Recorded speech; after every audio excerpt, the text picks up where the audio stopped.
हरियाणा गौ सेवा आयोग के चेयरमैन श्रवण गर्ग ने आज एक प्रेस वार्ता के दौरान गोपाष्टमी की जानकारियां देते हुए बताया कि पूरे हरियाणा में गोपाष्टमी का उत्सव मनाया जा रहा है। वहीं हम आपको बता दें कि इसके अलावा उन्होंने कुछ अहम सवालों के जवाब दिए, जिसमें पिछले साल हुए मनसा देवी गौ हत्या पर उन्होंने कुछ बातें बताई। इसके अलावा हम आपको बताएंगे कि जो गौ हत्या वाला मामला था 1 साल हो गए दबा दिया गया, या हालांकि अभी तक कोई भी इसमें कार्रवाई नहीं की गई। क्यों नहीं की गई, इस बारे में उन्होंने जवाब दिया। क्या कुछ वार्ता हुई, क्या उन्होंने जानकारियां दी। हरियाणा के अंदर गोपाष्टमी का त्यौहार बड़े धूमधाम से मनाया जाता है और हरियाणा की सभी गौशालाएँ इसको मना रही हैं। और हरियाणा सरकार की ओर से माननीय मुख्यमंत्री जी ने राज्य स्तरीय गोपाष्टमी उत्सव मनाने के लिए हमें प्रेरणा दी और अब के राज्य स्तरीय गोपाष्टमी उत्सव मनाया जा रहा है। पूरे राज्य के अंदर गौशालाओं में मनाया जा रहा है, अपने अपने तरीके से मनाया जा रहा है, जिसमें सभी सामाजिक, धार्मिक, राजनीतिक, गौ सेवक, गौ रक्षक बड़े मनोयोग से लगे हुए हैं।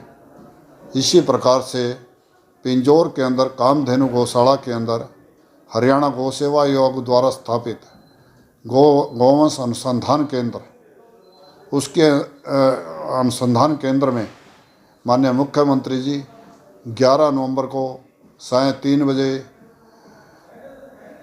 गौवंश अनुसंधान केंद्र का निरीक्षण करेंगे और राज्य स्तरीय कार्यक्रम में भाग लेंगे और गौवंश से जो गौ उत्पाद बनाए गए हैं, गोबर से, गौमूत्र से, उन उत्पादों का उद्घाटन करेंगे, लोकार्पण करेंगे। इस प्रकार का ये गोपाष्टमी उत्सव जो हमारा परंपरा से चलता आ रहा है, एक भव्य रूप से हरियाणा में मनाया जाएगा। सर, रिसाइकल की हुई चीज़ों की दुकान तो मार्केट में सज चुकी है कि ये बताइए कि हर प्रोडक्ट जो है तो रिसाइकलिंग है, रिसाइकलेबल है, चाहे पन्नी हो, चाहे लिफाफा हो, चाहे कैसा भी। गाय से बने सामानों का जो मार्केट है वो क्यों नहीं आता? सबसे बड़ी बात, पहली बात तो रिसाइकलिंग का मतलब यह है कि कोई कचरा या उसका प्रबंधन है। गौ माता का गोबर कोई कचरा नहीं है या गौमूत्र कोई कचरा नहीं है। इसके अंदर अलग अलग तरह की बहुत प्रॉपर्टी है जो हमारे ऋषि मुनियों ने सिद्ध की है और हम बीच में भूल गए तो हमने इसको छोड़ दिया, तो उसके परिणाम भी हमारे पास बीमारियों के रूप में भी आ रहे हैं और हमारे जीवन के अंदर भी आ रहे हैं। सवाल ये था कि गाय के उपले अमेरिका में डॉलरों के भाव बिक रहे हैं, लेकिन हमारी मार्केट में इन चीज़ों की कीमत ही नहीं लगाई जाती। बिल्कुल, बिना जानकारी के अभाव में ही ऐसा हो रहा है। अब गौ माता के गोबर से पेंट की कौन सोच सकता था? तो हरियाणा के अंदर ये अनुसंधान केंद्र के माध्यम से कामधेनु गौशाला में ये पेंट प्लांट लगा है और इसका उद्घाटन माननीय मुख्यमंत्री जी करेंगे। गोबर से पेंट बनेगा। इसी प्रकार से गोबर से, गौमूत्र से फिनाइल सोच सकते थे क्या? रासायनिक यूज किया करते थे। ये जैविक होगी और बैक्टीरिया नाशक होगी और साइंटिफिक दृष्टि से भी वैज्ञानिक सिद्ध होगी। पिछले साल मनसा देवी में एक हादसा ही कहेंगे, लगभग 100 गायों की मृत्यु हुई, जिसमें विसरा रिपोर्ट के माध्यम से ये जानकारी मिली कि वो गायों की मृत्यु हो गई थी, उनको नहीं बचाया जा सका था जो दूध नहीं देती थी। इसके बारे में आप कहेंगे? इसमें दूध देने वाली और ना देने वाले का कोई अर्थ नहीं है।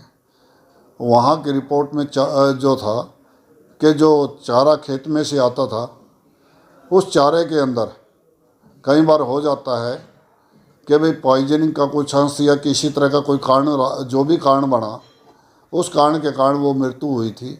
और वहाँ की गौशाला की कमेटी ने और समाज सेवी लोगों ने और सरकार के माध्यम से उस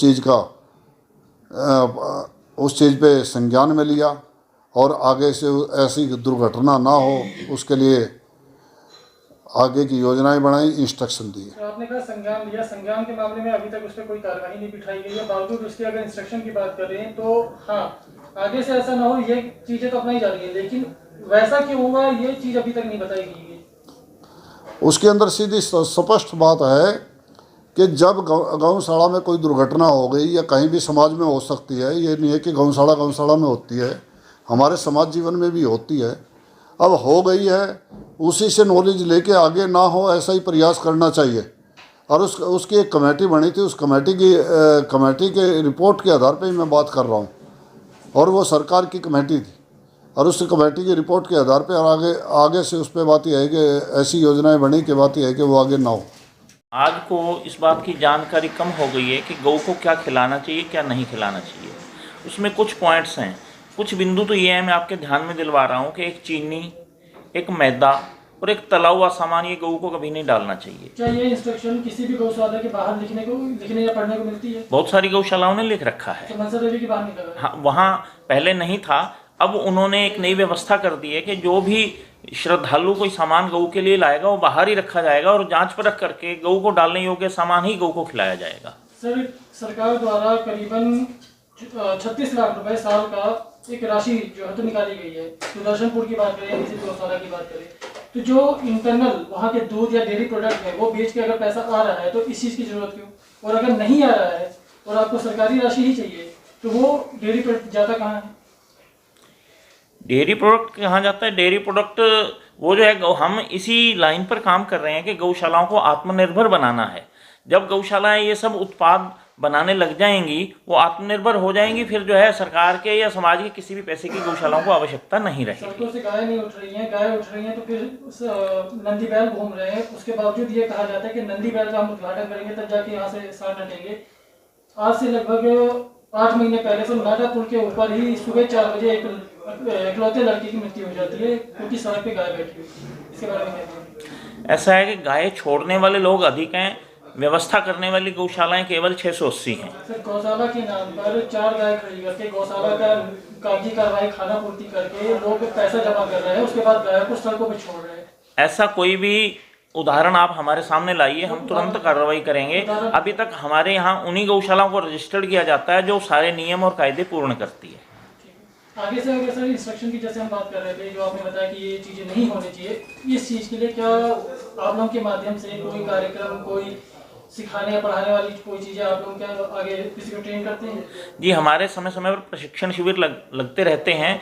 इसके माध्यम से हम 400 से अधिक कार्यकर्ताओं को अलग से शिक्षित कर चुके हैं, और यहाँ से जो हमारे पत्र हैं वो गौशालाओं को नियमित रूप से जाते हैं। गौशालाओं से हमारा नियमित संवाद रहता है, उनको समय समय पर हम ये जानकारी, सूचनाएं देते रहते हैं।